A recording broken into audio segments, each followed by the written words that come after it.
So I used to have a YouTube channel dedicated to reviewing books, and then I left that channel because I wanted to review films, and then I just left that channel because I have 4 YouTube channels and I've decided I'm just gonna use this one from now on because it is a lot simpler. Although I will probably be updating Dear Snickets if you've ever wandered over there occasionally, because it's about film and I love film, which is pretty much what this whole video is about. So yeah, basically I watch a lot of films. I know people say that.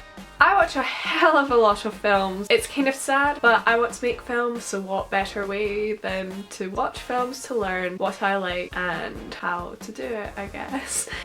So I thought that I would review some of the films that I watch in a month. Completely forgot to point out the fact that most of the reason I was doing this video was because I wanted to recommend some films that I enjoyed that you might enjoy too. So commence, Fiona. So halfway through this month I thought, hey, I'm gonna start keeping track of the films I watch and then talk about them at the end of the month. But then I just forgot and I didn't write them down, and I sort of forgot some of them, not gonna lie. I watched films and forgot them.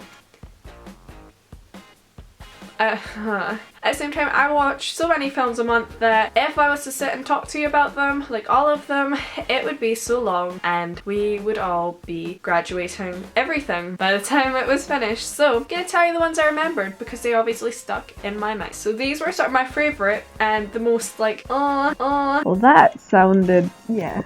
sort of films that I watched this month. I'll try and keep out any spoilers, but yeah. I'm gonna start with Big Eyes. I watched Big Eyes by Tim Burton towards the end of this towards the end of this month, and I really liked it. If you didn't know already, the story is about an artist who marries another artist and he ends up stealing her work. What I really liked about this film is the discussion brought up on gender inequality and just art in general, like you know, selling your art to like big companies and like selling out and stuff like that. Sort of themes about abusive relationships. Also, the film really talks about how art is a personal thing. You can't just copy one thing if you don't understand the meaning behind it. For example, when that artist stole his wife's work, people were asking him questions about where his ideas for his art came from, and he can answer them, and it's just talking about how art's a personal thing.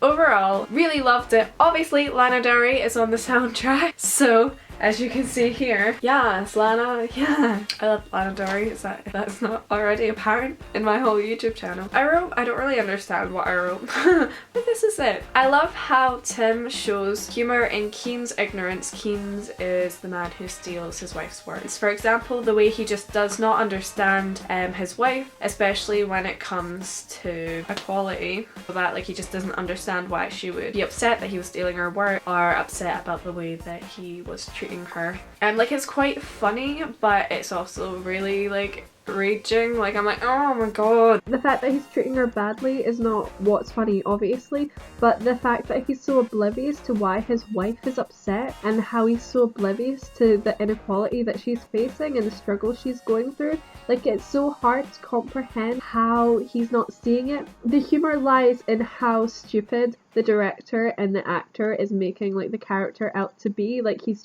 so dumb. He's so oblivious. He just doesn't understand that it's kind of funny. But on his part, like, it's embarrassing that he doesn't understand these things. Like, it's that well-written character that you hate him. It's kind of good, kind of bad, because you're like, oh, but he's written well because you're supposed to hate him. The film focuses a lot on how so many women, especially wives, in the past were completely suffocated. Like, they felt like they couldn't speak, because, you know, many thought that wasn't their place. It shows that people can be really ignorant to struggles that they don't understand. And that's good. I really enjoyed that film. I gave it 4 out of 5 stars. Me and Alex came home one night after buying food and we were like, what do we watch? And I had to go move my car, so I said to Alex, you don't have to pick from this list, but here's my IMDb watch list because it's honestly the longest thing ever. You know, you can look through it and see if there's anything that you want to watch, or you can just use IMDb to look up something else, I don't mind. And I came back and Alex was sitting on the bed like, you've never seen Boyhood, we need to watch Boyhood right now. And I was like, okay. I mean, I never really thought twice about it, but it was always just on my to watch list, but I just hadn't watched it yet. So we start the film and it's going okay, but all in all, Boyhood is a drag. The only thing that really kept me and Alex going through this whole film was looking at the characters and being like, oh, are they older? And watching the young girl in it just basically turn into Rebecca Black's double. I don't know. Like I said to Alex, I was like, this film is like so mundane. Like nothing interesting is happening. And she said maybe it's because the film's supposed to represent life. I mean, we're watching like these characters grow up and whatnot, so it's supposed to be realistic as possible. But when I watch films, it's because I want an escape from life, pretty much. When I watch a film, I don't want to see my life. I don't want to see my neighbour's life. I want to see somebody do amazing things that inspires me to do amazing things. There was characters I really liked in it, for example, his mum, and because at one point in the movie she said, I was somebody's daughter and then I was somebody's mother, and that really like hit me because I honestly feel just so bad for people who don't seem to have a choice in these sort of things. Like I know it's some women's dreams to become mothers as soon as they're old enough, but some women just, you know, they really regret it, and that's scary. Also, towards the end of the film, I said to Alex, I can't believe somebody sat down and actually wrote this script. This script is the most dire thing I have ever sat and listened to. It's like completely like, to me, like apparent towards the end of the film when the main character goes to college. That you're pretty much just good enough film, like turning the film off by the time he gets to his dorm room because nothing exciting happens. It's not that great. Gave it 1 star. Maybe that was a bit, you know, rough, but just wasn't feeling it. And halfway through the film, Alex was like, I don't think I've actually watched this film. I don't remember any of this. Never getting those 3 hours back. 3. This is a film that me and Andrew saw on one of our favourite film critics' yearly reviews, and it's Grand Piano with Elijah Wood in it. Basically, it's from the director of Whiplash, and me and Andrew absolutely adored Whiplash, so yes. I mean, it was completely apparent from the trailer and from the film critic's review that it was cheesy. The film is about a pianist who is returning to the stage after many years, and through his performance he ends up getting threats, and he's told there's a sniper on his head, and if he plays the piece wrong, that's him and his wife dead. It's an intense film, not as good as Whiplash, obviously. Whiplash, yes, please watch Whiplash, by the way. Elijah Wood's acting in it was a bit shifty. I don't know quite how I would react with a sniper to my head, but I have an idea, and maybe me and Elijah Wood are just two different people. But yeah, I think Elijah Wood's acting in it was a little off, but at the same time, who doesn't love a bit of Frodo Baggins in their life? So you get past from that. I completely forgot to say that there's a plot twist, at the end of the film that sort of gives the film more of a plot line, basically. Overall, I gave it 3 stars. I think Andrew gave it 4. It was good.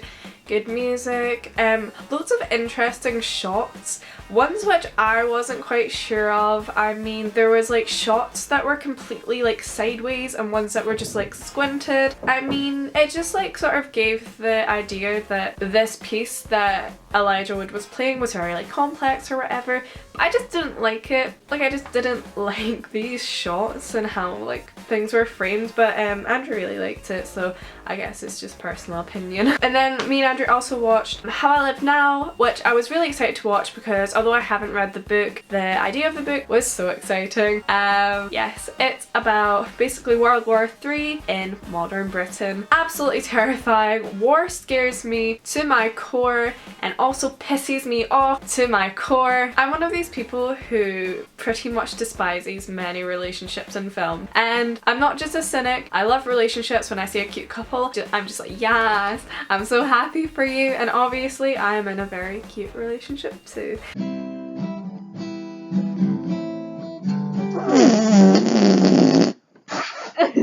But relationships in film so much of the time is just like sickening to me. The relationship in this film was just ridiculous to the point where it was pissing me off so much. The main character, although my friend Neve said that she really liked her, she was angry and annoying to the point where it was like quite humorous, and I don't think it was supposed to be. Yeah, it was quite ridiculous how like annoyed, like she's like that stroppy teenager sort of character, but it was like humorous because Yeah, the film is completely terrifying, so realistic as well. Like, you should definitely watch this film just to see, like, especially like if you live in the UK, and parts are shot in Scotland as well, or at least supposed to be in Scotland, which like freaked me out so much. It's so scary, also so sad.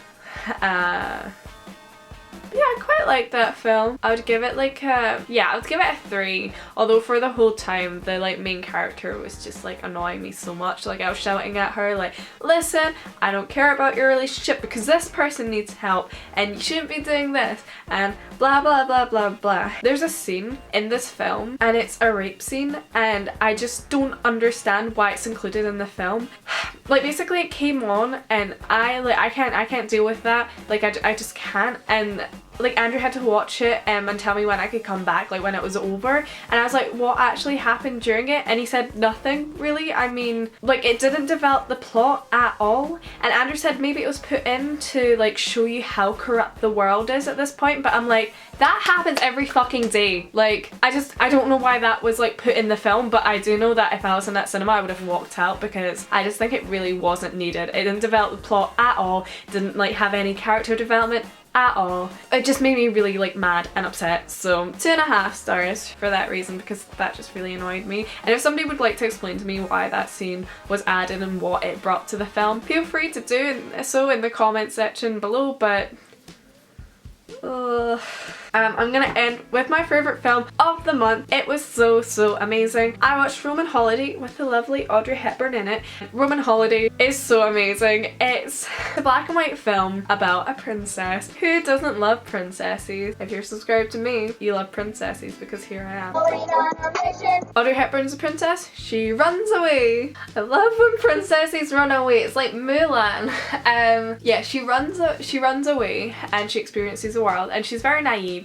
It sort of reminds me of like Rapunzel when she escapes her tower and she goes exploring. She's very like childlike and innocent, and she kind of reminds me of myself because she doesn't realise that she's in the midst of danger until she's right in the middle of it. And I relate to that 100%. I can just wind my way into a situation and then like in the middle be like, oh my god, what have I got myself into?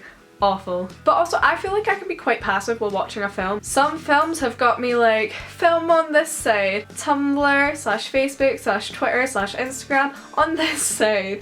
And I sort of just listen to dialogue, sometimes look up to see what's happening. But this film, you cannot take your eyes off of it, because I feel like a lot of humour is in like the choreographing of like the actors and just small things. Especially Audrey Hepburn's really good at just being like a really like dopey and like lovely character, and you just like can't take your eyes off of her. She's so lovely. I think I put up a few videos on my Instagram of her because some of the things she does is so adorable that I'm like, oh my god, my heart, because she's an angel. Yeah, it's such a good film. You just have to watch it. Like, it just makes me really happy. I can definitely see it as that film that the next time like I'm sick and like in a bad mood or something, which doesn't happen often actually, but the next time I'm sick I'll probably like cuddle up with my Moomins and watch Roman Holiday, because 5 out of 5, love that film so much. Yes, definitely be watching more Audrey Hepburn movies. Leave me comments in the comment section below of what films I should watch. I have seen a lot of films, so I might have already seen that film, but if so, I can talk to you about it and what's not fun about that.